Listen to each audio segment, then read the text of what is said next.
What's up, guys? Haven't made a video in a while. I know some of you guys that follow me on Facebook or follow me on Instagram probably know I got a new car. Picked it up from a guy named Kenny Rice out in Texas. It was built a while ago. Pretty much sat in his shop for like the past 3-4 years, I think. Didn't really have many passes on it. Pretty untested for the most part. So I picked it up from him. Got a pretty good deal on it. Made a few changes since I've had it. It's a Boss 302 2012. Has about 18,000 miles on it.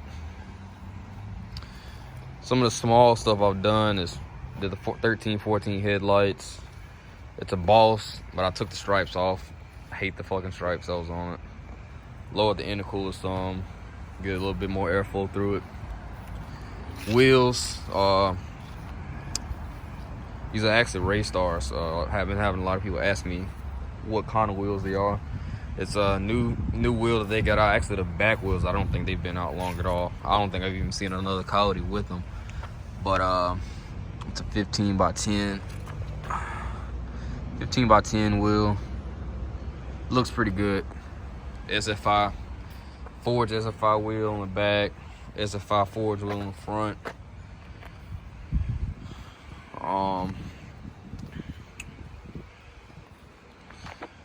It's got 13-14 taillights in the back, added those as well. So the car pretty much came, overall it was set up for the most part. I've done some small things to it. Previous owner didn't really get it hooking up the way it should have been. It does have a pretty nice suspension setup on it. There's AFCO big gun coilovers in the front and rear, BMR anti-roll bar, spherical open control arm. Well, actually, that was one of the things I did change because it had a poly bushing and the old style open control arm from BMR with the 2 holes instead of the 3, and that just wasn't gonna work for this car. So I had to switch that out from the poly bushing to the spherical bushing. I also added the new style upper control arm. Those are 2 big key things to get these S197s to hook. So far it's been working pretty well. Pinion angle was off a little bit, so I had an issue with the when I got the car, I had an issue with the transmission linking because the pinion angle was like almost +3. So it's pushing the drive shaft into the tail shaft of the car, causing it to push the tail shaft bushing out. It was causing the transmission to leak. I was getting a little bit of vibration, and the car wasn't gonna work with a +3 pinion angle. So I got that fixed on it as well. Dion Forbes at BMR has been helping me with the suspension settings on it.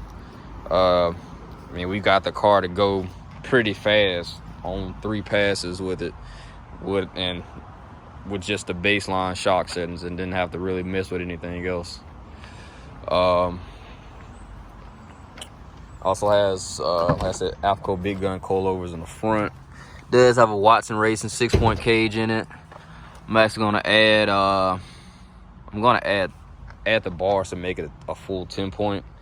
I don't think I'm gonna go too much further than that, only because this is still a street car, and I don't really want to go too crazy as far as the cage go. I'll drive it a lot. This is a Helion kit, Helion 6466s.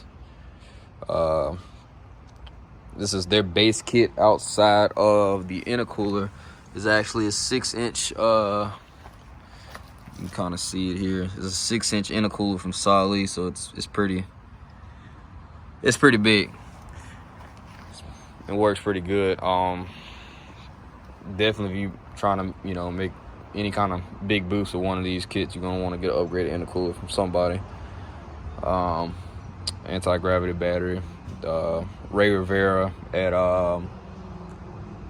Zero in racing. He got me hooked up with that and the tires actually. Still on the factory Boss 302 manifold, numbered and all that good stuff. Actually plan on switching to a plasma man. I'm getting that through Ray Rivera. I'm ordering that the beginning of next month. Basic fuel system setup, 4 triple pump, ID 525s. I'm sorry, shit. 4 triple pump with 525 pumps, and it also has ID 1700s. Tile wastegates, come with the kit, tile blow off valves. Pretty basic setup. Motor is sleeve motor. I think it's mainly I-beam rods. I can't remember the pistons that's in it. Head studs, main studs, all that good stuff. Has the Ford road racing oil pan in it, so this thing actually holds like, I think it's 12 quarts of oil. Pretty crazy. It is a turbo 400 car built by Performance. Trans has been holding up fine, but I probably won't go back through them. They said there was some stuff that was in the trans. So far I found out there wasn't, so I don't really like dishonest shop, so I probably won't be going back through them, but it has been holding up fine since I've had it. I run a boost leash for the boost control. That's been working out pretty decent. Not the best for trying to get it to hook on the street, but at the track it works pretty well. It does have an e-boost too in the car. The guy was using that just for a boost gauge, actually. No clue why, but that's what he was doing with it. And they have the stuff wired in the car pretty well, so I probably won't mess with it too much. I'll probably just leave it there. Car does run onboard air, CO2. As you can see, it still has pretty much all the interior. At the factory, seat delete. I'm waiting on I sold that and waiting on the new one from Jason Lopez at CM Components. He does all my seat deletes, has been since I've even been in the Coyote, so I'm gonna stick with him as far as that goes. The car is cammed as well. So when I got the car, we were having cam revert issues. The previous owner didn't really rev the car out. I think he only revved it to about, I think it's like 7,200 RPMs, he said. So the problem started coming into once I started going over that, because that's pretty low for this setup. I was starting to get cam revert issues. So what I did to not even deal with it, I went ahead and put in comp stage 3 NA cams, and I locked them out, and issues been gone. The car rev shifts at about 8,500 now. Probably gonna go closer to 9,000 once I get the plasma man in. Let's see, it's on Ignite E90 is the fuel it runs. Let's see how many times it takes to start this thing up.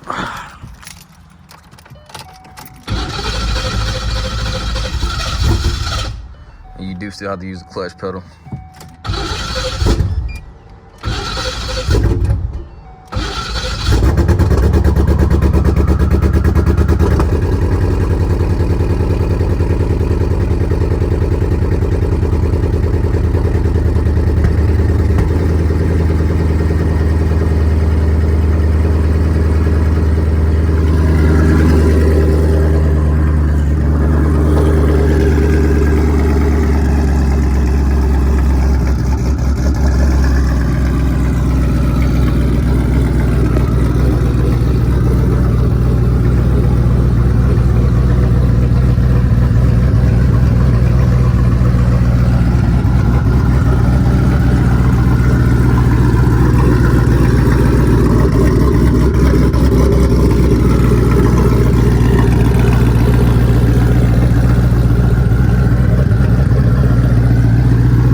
So that's how it sounds with the cams and everything. Start up is always shitty. It's cold. I barely drive the car. Big ass injectors, igniting. It always starts up like shit. But outside of that, it runs pretty much like factory. The cams, Lund has the cams dialed in, well, the tune in general dialed in pretty good. Don't have any issues as far as drivability. Makes good power. Like I said, car's been pretty fast already with the 3 passes I put on it. And it should be a lot faster the next time we take it out to the track. I was having an issue with had non-bead lock race stars on it at one point when I was racing it, and it was spinning the tire on the wheels pretty bad, so I was losing some ET there. And last time I went to Maryland, wasn't able to get that many passes in. They had an event, some kind of pop-up event, and it just hindered us from getting any good pass. Well, we got 3 good passes, but it took us about 12 hours for that. So, but yeah, man, a lot of people asking me, is the Turbo 400 a big difference driving on the street, and can you drive it on the street? I don't have any problems with it. The car has the transmission has a 210 first gear, and I have 355 gears in the rear. So, I mean, it drives pretty smooth and nothing too crazy on the interstate and driving around town. Power delivery with the Turbo 400 is a lot different versus what I'm used to with the 6R80 and the 10R80. But I like it for the most part. Rear end wise, it does have a strange built rear end. And that's about it, man. That's the gist of the new car. That is pretty much it.